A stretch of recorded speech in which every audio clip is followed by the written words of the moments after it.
Pak, kira-kira berkenan nggak kalau kita coba tanyakan ke penyidik, kira-kira kalau pemeriksaan Bapak dilakukan disamakan seperti saksi-saksi lain di Solo, kira-kira bagaimana? Dan Bapak dengan menjawab, ya dengan senang hati, ya apapun proses yang memang harus dijalankan tentunya saya hormati.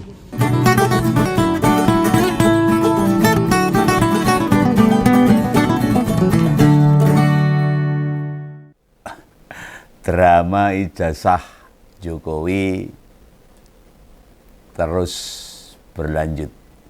Dan kelihatannya Jokowi mau menyerahkan ijazah aslinya. Entah asli keluaran UGM atau asli cetakan baru atau bagaimana, nanti biar ahlinya yang bisa membuktikan tentang keaslian itu. Tapi di sini kita melihat perlakuan aparat penegak hukum pada elit politik tertentu dalam peristiwa-peristiwa yang menyangkut para pejabat dan sangat istimewa. Prinsip equality before the law itu hanya berhenti di omon-omon saja. Contohnya ya tadi, sewaktu Jokowi yang menjalani lanjutan pemeriksaan perkara ijazah palsunya. Meriksanya dilakukan di Solo. Padahal laporannya itu ke Polda Metro Jaya loh. Itu soal Pak Jokowi yang melaporkan Pak Roy dan kawan-kawannya. Jadi secara hukum Pak Jokowi melaporkan Pak Roy dan kawan-kawannya di mail Polda Metro Jaya, tetapi ketika mau diperiksa karena laporannya itu dia minta di Solo. Kan jadi heran. Yang melaporkan Pak Roy dan kawan-kawan kan soal tudingan ijazah.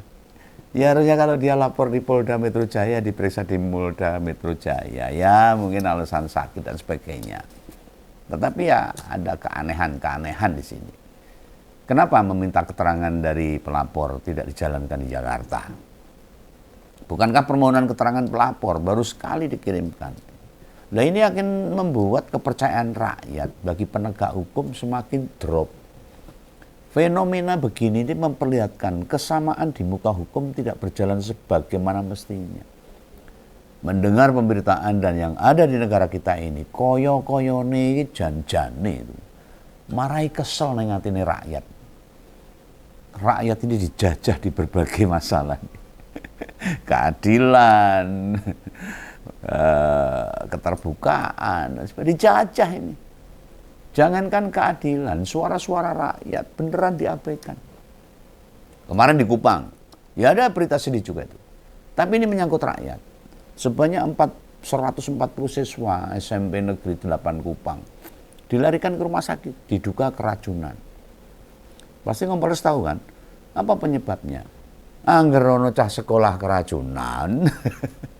Hampir rata-rata dari kita kena wis duwe perkiraan yang bikin anak-anak itu dilarikan ke rumah sakit.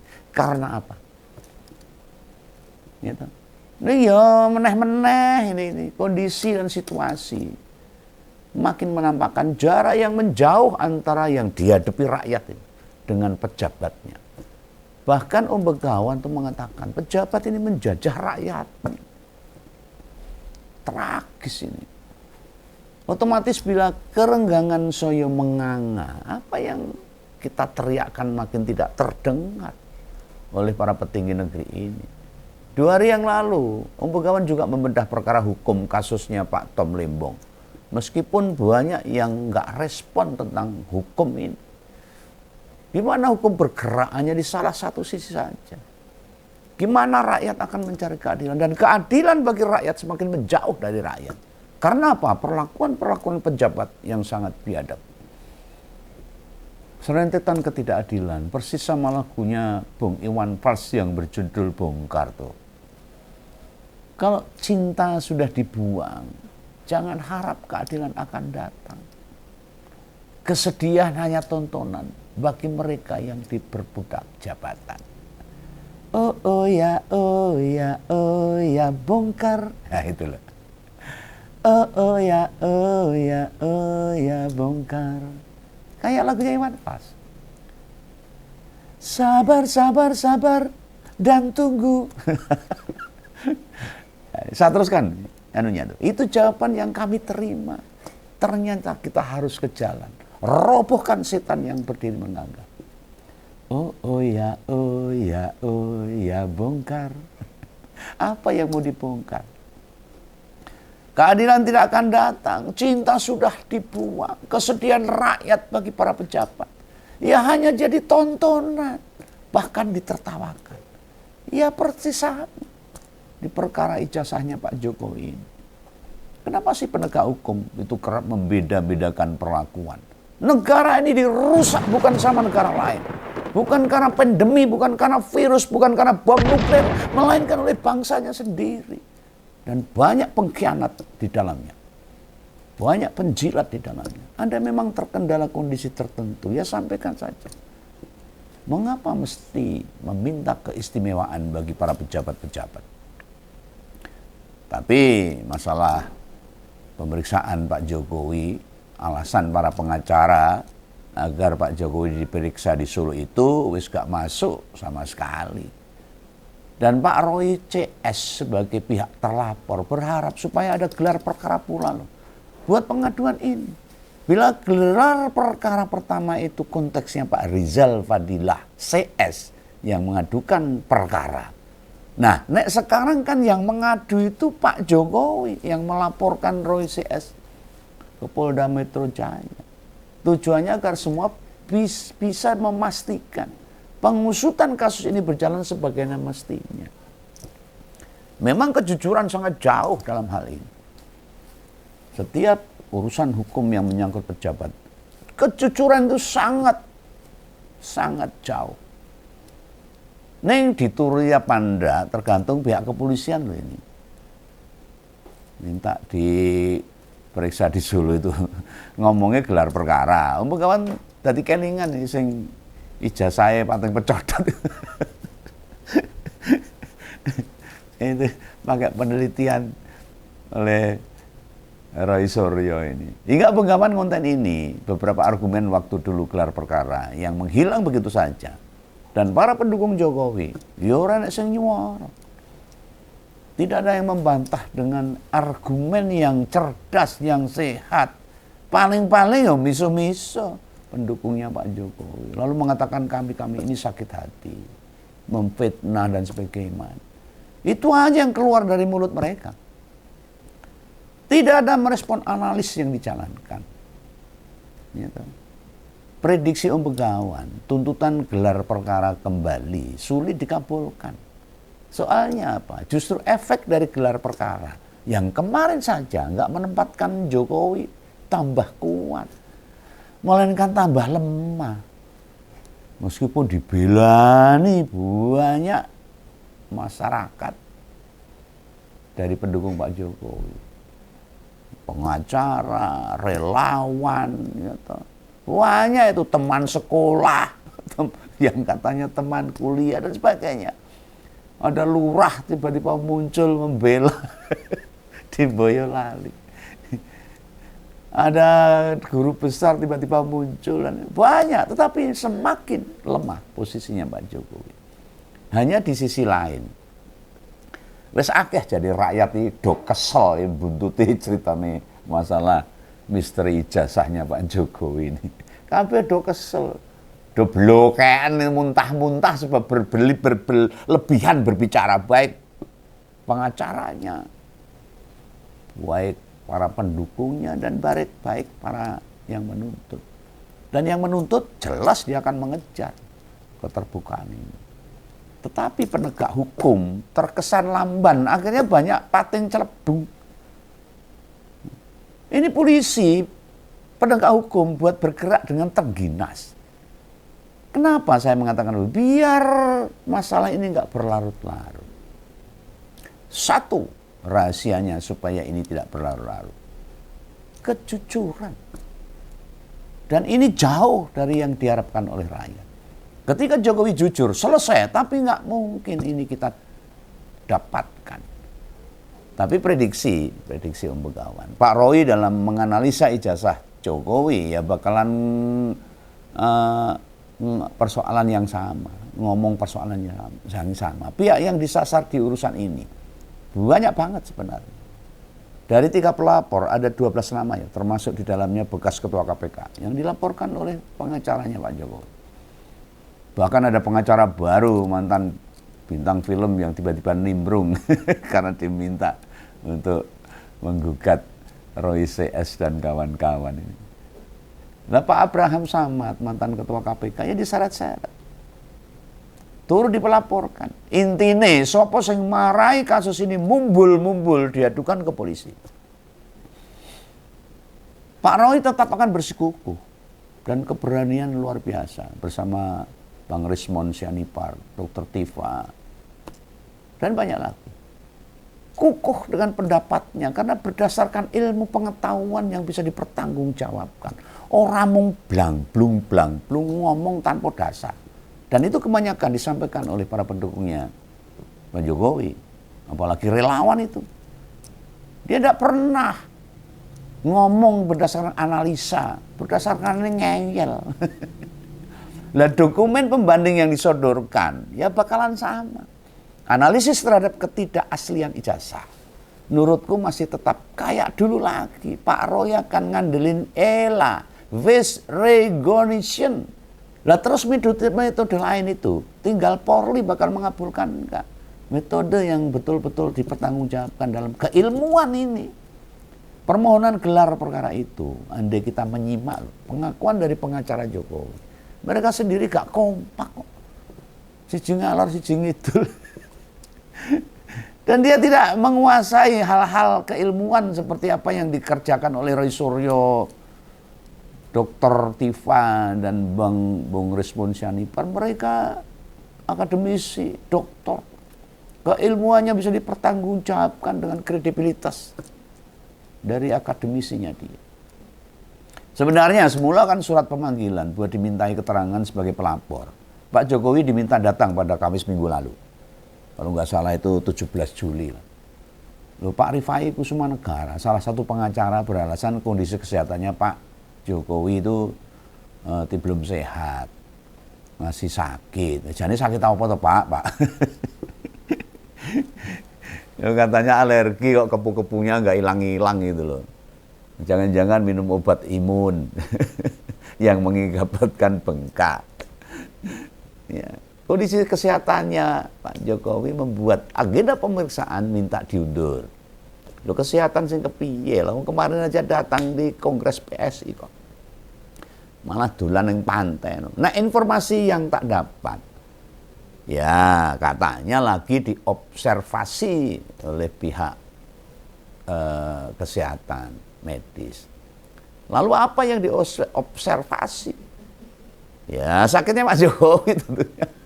Lalu yang menyebabkan kulit jadi pating belentong itu loh, sama wajahnya agak kepu-kepu itu mungkin.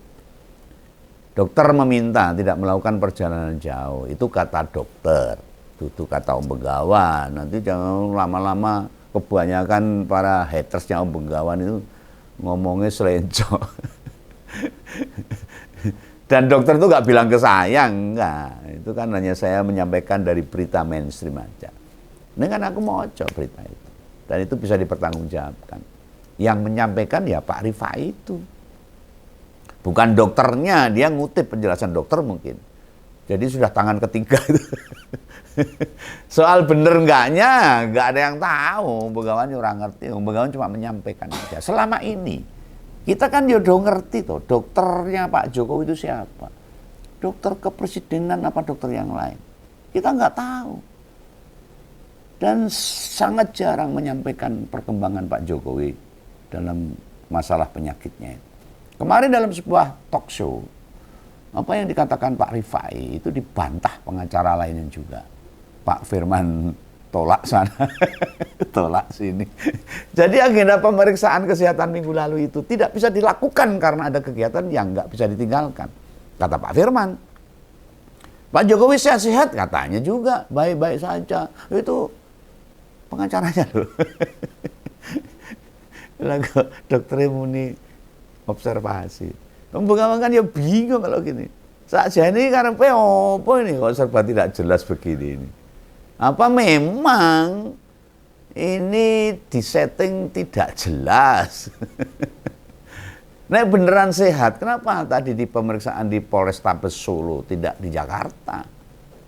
Ya, nek sehat loh, kata pengacara. Kan Pak Jokowi mengadukan orang-orang itu di Polda Metro. Anda memang melaporkan di Polda Jateng atau Polrestabes Solo, kan ya bisa sebenarnya kemarin tuh. Kenapa dipilihnya di Jakarta? Ya disebabkan agar kasus ini pemberitaannya jadi besar nasional bahkan internasional, malah justru membuat Pak Jokowi semakin terpojok. Rakyat semakin tidak percaya. Yo maksudnya ben ketok. Dan dia tidak takut melawan rakyatnya. Masa presiden melawan rakyat? Ini mantan loh. Ini niatnya saja emang wis pengen menjarain rakyatnya. Iya coba. Benar nih lapor dimanapun, itu tidak ada aturan yang dilanggar. Benar nggak apa-apa. Termasuk pihak kepolisian buat memeriksa pelapor. Di area manapun, itu kewenangan polisi. Boleh banget seseorang diperiksa aparat penegak hukum, diperiksa di luar area di mana kasus tidak boleh. Tapi syarat-syaratnya harus ada dan memenuhi. Ini masalah hukum, orang sak gelepe dhewe. Ya, contohnya seperti inilah ya, sakit itu bisa. Tidak bisa jauh dari tempat tinggalnya atau alasan lain. Sedangkan Pak Jokowi tidak terkendala dengan itu semua. Karena pengacaranya sudah mengatakan bahwa Pak Jokowi sehat-sehat baik-baik saja. Kenapa jadi berbalik? Keterangan dari pengacaranya saja loh. Tidak sama alias ya bertentangan di sisi lain dengan pihak dokter. Dan akhir pekan kemarin loh Pak Jokowi kan yo memang sibuk. Ini kan sibuknya lagi kebantuanannya buat ngadain kongres PSI. Padahal andai Kamis itu memberi keterangan, datang ke Polda Metro Jaya, urusan PSI tidak terganggu sama sekali.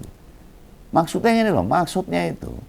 Nek disebut sakit, buktinya pas Kamis dia tetap ketemu banyak orang. Berarti kan nggak ada masalah dengan kesehatannya. Meskipun memang masih sedikit ada masalah. Tapi bisa untuk memenuhi kewajibannya karena dia kan melaporkan. Misal pun punya kesibukan, toh buat ngadain kongres PSI Pak Jokowi tidak tandang sendiri dan bahkan tidak melakukan apa-apa. Mungkin support dana, support moral dan sebagainya. Maksudnya secara fisik loh, dia kan nggak terlibat apa-apa. Mau main dutang-duting perintah, terus dia kan mantan pejabat, orang penting di negara ini. Solo Jakarta itu nggak jauh, naik pesawat 1 jam, bahkan bisa nyewa jet. Bilang ngasih keterangan ke Polda Metro loh maksudnya. Bisa berangkat jam 7 pagi, jam 3 sore sudah kembali ke rumah. Artinya jelas ini ada perlakuan istimewa yang diberikan kepada orang-orang tertentu dan sangat beda dengan rakyat. Proses penegak hukum di masalah ijazah, misteri ijazah Pak Jokowi ini memang melebar kemana-mana. Dan saya miris, sedih. Akhirnya Pak Jokowi kan nggak kajen dengan masalah ini. Hanya karena dia tidak jujur untuk memberikan keterangan sejelas-jelasnya. Mau sampai kapanpun, perkara ini akan dipolitisasi, gede banget. Di mata dunia internasional, pasti perkara ini sudah mencoreng nama bangsa Indonesia. Apakah Jokowi peduli dengan semua ini? Pasti enggak.